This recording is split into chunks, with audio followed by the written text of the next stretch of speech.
ನಮಸ್ತೆ ಎಲ್ಲರಿಗೂ ಮತ್ತೊಂದು ವಿಡಿಯೋಗೆ ಸ್ವಾಗತ. ನಾನು ಇವತ್ತು ಪಾಸ್ತಾ ಮಾಡ್ತಾಯಿದ್ದೀನಿ. ತುಂಬ ದಿನದಿಂದ ಅಂದ್ಕೊಂಡು ಫೈನಲಿ ಇವತ್ತು ಪಾಸ್ತಾ ಮಾಡ್ತಾಯಿದ್ದೀನಿ. ನಮ್ಮ ಹಸ್ಬೆಂಡ್ ಮಾತ್ರ ತುಂಬ ಚೆನ್ನಾಗಿ ಮಾಡ್ತಾರೆ ಪಾಸ್ತಾ. ಅವ್ರ ಹತ್ರ ನೋಡ್ಕೊಂಡೆ ಕಲ್ತಿರೋದು.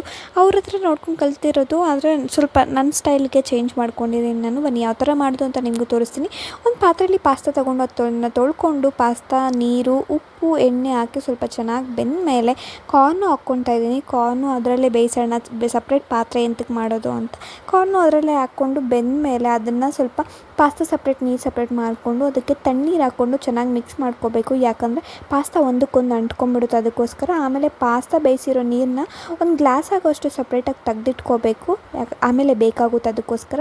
ಆಮೇಲೆ ಒಂದು ಪ್ಯಾನ್ ಇಟ್ಕೊಂಡು ಬೆಣ್ಣೆ ಹಾಕಿ ಅದಕ್ಕೆ ಸ್ವಲ್ಪ ಆಲಿವ್ ಆಯಿಲ್ ಹಾಕಿ ಅದು ಸ್ವಲ್ಪ ಚೆನ್ನಾಗಿ ಬೆಂದ ಮೇಲೆ ಈ ಕಡೆ ಚಿಕ್ಕ ಚಿಕ್ಕದಾಗಿ ಚಾಪ್ ಮಾಡ್ಕೊಂಡಿರೋ ಗಾರ್ಲಿಕ್ ಹಾಕಿ ಅದನ್ನು ಸ್ವಲ್ಪ ಚೆನ್ನಾಗಿ ಫ್ರೈ ಮಾಡಿಕೊಂಡು ಇಲ್ಲಿ ಕ್ಯಾರೆಟು ನಾನು ಚಿಕ್ಕ ಚಿಕ್ಕದಾಗಿ ಕಟ್ ಮಾಡ್ಕೊಂಡ್ಬಿಟ್ಟಿದ್ದೀನಿ. ಪ್ಲೀಸ್ ನೀವು ಉದ್ದುದ್ದ ಕಟ್ ಮಾಡಿಕೊಡಿ, ತುಂಬ ಚೆನ್ನಾಗಿರುತ್ತೆ ಟೇಸ್ಟು. ಆಮೇಲೆ ಕ್ಯಾರೆಟು ಕ್ಯಾಪ್ಸಿಕಮ್ ಹಾಕಿ ಸ್ವಲ್ಪ ಉಪ್ಪು ಹಾಕ್ಕೊಂಡು ಚೆನ್ನಾಗಿ ಫ್ರೈ ಮಾಡ್ಕೊಂಡ್ಮೇಲೆ 2 ಟೇಬಲ್ ಸ್ಪೂನ್ ಆಗೋಷ್ಟು ಮೈದಾ, ಆಮೇಲೆ ಕಾಯಿಸಿ ತಣ್ಣಗಾಗಿರೋ ಹಾಲು ಹಾಕ್ಕೊಂಡು ಅದನ್ನು ಸ್ವಲ್ಪ ಚೆನ್ನಾಗಿ ಫ್ರೈ ಮಾಡ್ಕೊಂಡ್ಮೇಲೆ ಪಾಸ್ತಾ ಬೇಯಿಸಿರೋ ನೀರು ಹಾಕ್ಕೊಂಡು ಅದನ್ನು ಸ್ವಲ್ಪ ಕಾದ್ಮೇಲೆ ಈ ಕಡೆ ಚಿಲ್ಲಿ ಫ್ಲೇಕ್ಸು ಆರಿಗೇನೋ ಹಾಕ್ಕೊಂಡು ಅದು ಸ್ವಲ್ಪ ಚೆನ್ನಾಗಿ ಕಾದ್ಮೇಲೆ ಈ ಕಡೆ ಪಾಸ್ತಾ ಹಾಕ್ಕೊತಾ ಇದ್ದೀನಿ.